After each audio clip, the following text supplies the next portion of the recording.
पापा ये पकड़ो अपनी 6,000 रुपये तनख्वाह और ये नौकरी छोड़ दो। इससे हमारी ट्यूशन फीस तो जाती नहीं है, घर का कोई खर्चा तो चलता नहीं है, इससे बड़ी आप ही नौकरी छोड़ दो। बेटा देखो ये हमारा ऑफिस है, तुम घर जाओ, घर पे आराम से बात करेंगे, जाओ। पापा मैं कहीं नहीं जाऊंगी, मैं आपसे बोल रही हूँ आप ही नौकरी छोड़ दो। ऐश्वर्या, ये गार्ड को बोलना कि अपनी बेटी के साथ मेरे कैबिन में आए। तुमको गुस्सा दिला रही हो, चाटा लगाएंगे अभी ठीक हो जाओगी तुम। सनी, तुम्हें और तुम्हारी बेटी को अंदर सर ने केबिन में बुलाया। देख लिया, कैमरा लगा हुआ है यहाँ पे, देख लेते हैं साफ सब। अब बुला रहे हैं अंदर, चलो हमारे साथ। सर मैंने मीटिंग के लिए बात कर ली है, 15 मिनट में सब कॉन्फ्रेंस रूम में होंगे। चलते हो सर। 1 मिनट मैक, एक काम हो रहा है, रुको। साहब बुलाया आपने हमको? हाँ मैक, ये हमारे ऑफिस का गार्ड है सन्नी, और ये इसकी बेटी। अभी मैंने देखा ऑफिस में इसके बाहर ये दोनों चिल्ला रहे थे बाप बेटी। इनकी बेटी ने चिल्लाकर अपने पापा को बोला कि 6,000 की सैलरी अपने पास रखो, लेकिन उसके बाद जो इस लड़की ने बात बोली कि 6,000 की तनख्वाह अपनी पकड़ी है, इतनी सी तनख्वाह में कुछ नहीं होता है, ये बात मुझे खटकी। हाँ सर, मेरे पापा को 6,000 रुपये सैलरी मिलती है, जिससे कि मेरी अच्छे से ट्यूशन फीस नहीं जाती। चुप। सर झूठ बोल रही है, सभी गार्ड की सैलरी 15,000 रुपए है और सबको सैलरी देती हूँ मैं। तो मतलब तुम इनको पूरी सैलरी देते हो, तुम ये कह रहे हो? सर ये तो कोई सवाल करने वाली बात ही नहीं बनती। और ये आदमी जो यहाँ पे खड़ा होकर झूठ बोल रहा है, अपनी बेटी का मुंह बंद पता है क्यों करवा रहा है? क्योंकि इसकी बेटी सच बोल देगी और डर लग रहा है, अगर बेटी ने बता दिया कि सैलरी 6,000 है और मैंने प्रूफ कर दिया अगर सैलरी 15,000 है तो ये तो फंस जाएगा। मैडम आप झूठ क्यों बोल रहे हो?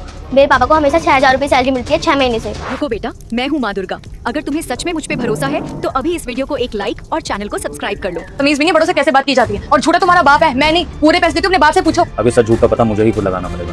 लैपटॉप खोलते हैं पर मैक, और रिकॉर्ड्स में देखते हैं कि हमारे ऑफिस के गार्ड को कितनी सैलरी जाती है।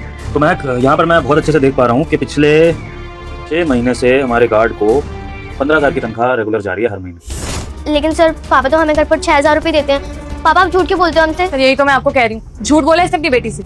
नहीं साहब, हमको हर महीना 6,000 रुपये तनख्वाह ही मिलती है। हम आपसे ये बात छुपा भी सकते थे, लेकिन नौकरी भले चले जाए लेकिन अपनी बेटी की नज़र में ना झूठा नहीं बन सकते साहब। ये आपकी मैनेजर मैडम जब हम ज्वाइन किए थे ना, हमसे साइन कराई थी कि 15,000 रुपये महीना मिलेगा। हर महीने हमको 6,000 रुपये देती है। पहले महीना दी, इसी चक्कर में नए आए हो, ज्वाइनिंग की हो, ट्रेनिंग हो रहा है, सिखाना पड़ेगा, सब बता दिया होता।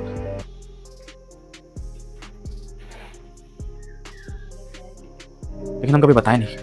आज अपनी बिटिया की नजर में झूठा बनने वाले थे, इसलिए आपके सामने सच बोल रहे हैं। ना बेशरम इंसान है, शर्म आती है अपने सीनियर के ऊपर झूठे इल्जाम लगाते हुए। सर ऐसा कुछ भी नहीं हुआ है, प्रूफ आपके सामने से पूछो ना, क्या प्रूफ है इसके पास? फालतू की बातें किए जा रहा है यहाँ पे खड़ा होके। प्रूफ चाहिए ना साहब? हाँ साहब, कि मैडम हमको कभी बैंक में पैसा नहीं दी, हमेशा कैश पैसा देती है। देखिए हमारे जेब में अभी भी रखा हुआ है, तो पूरा 6,000 रुपये हमको कैश दिए। कोई भी बैंक में पैसा नहीं आता 1 रुपया भी। हम मैंने इसे 6,000 रुपए ही दिए थे सैलरी, पर सर इसका भी कोई रीजन था। देखा साहब, कहते हैं हम मैनेजर मैडम झूठ बोल रही है। I am sorry.